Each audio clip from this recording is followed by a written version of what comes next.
So guys, may share naman po ako sa inyo mga tips at idea niya guys para kung paano mag-repair ba ng ating toilet bowl. Yan, kung ayaw mag-flush siya. Para sa inyo to guys, panoorin nyo lang po hanggang dulo. Yan. Ang problema nito guys, ayaw na mag-flush yung ating bowl nila o ng store. Check natin guys. Yan. So kung nakita nyo nga, tuyong-tuyo siya guys. Walang tubig yung pinaka-stackan niya. So okay naman yung ating flasher.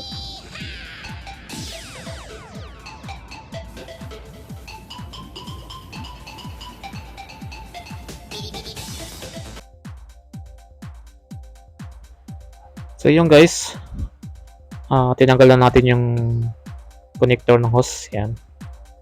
So yung makikita nyo guys, yun yung full bulb nya. So tinisig natin yan, may supply naman siya ng tubig. And then tinanggal natin yung pinaka-connector nya yan guys. So may sa loob niyan guys, mayroon siyang filter. Yan. So para hindi mabalahan yung pinaka-floater natin sa taas. Yan kumokontrol sa tubig guys. Yung ano niyan. So pipihitin nyo lang yan guys, yung thread niya, matatanggal yung na yan. And then may sa loob niyan guys, meron pa siyang filter ulit. Bali dalawa. So dapat siya malinis. Yan. So yan guys, nalinis na natin yan. So kanina sobrang dumi nila na pinakita. And then yung pinaka-hose niya guys, dapat po patan na natin ng bago kasi kinakalawang na siya guys. Yan. And then magkakaroon na rin po yun ng bara. Kasi katagalan na rin. Ayan.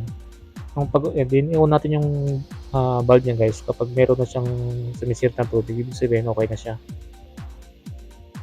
Pero nung tinesting natin yan guys, medyo mahina pa. And then nag-request tayo ng palitan natin ng pinaka-hose niya, yung lavatory hose niya. Yan, yung tawag doon sa stainless na flexible na yun guys.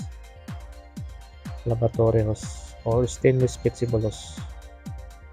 So yan. Yan guys, pipihitin nyo lang din yan. Malambot na naman yan guys. Kung hindi nyo kailangan ng kamay lang yung pinantanggal ko dyan. Hindi natin kailangan ng adjustable wrench. Yan.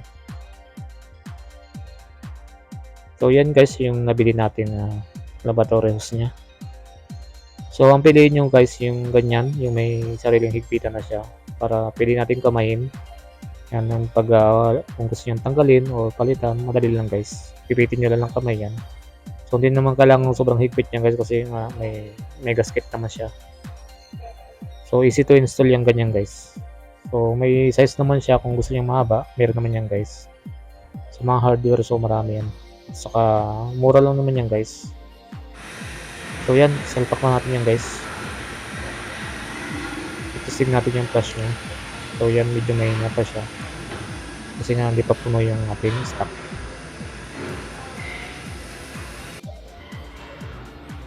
And then yung guys, nakapag-ip na siya ng tubig. Itesting natin yung flash. So yun guys, okay na siya. So yun lang guys.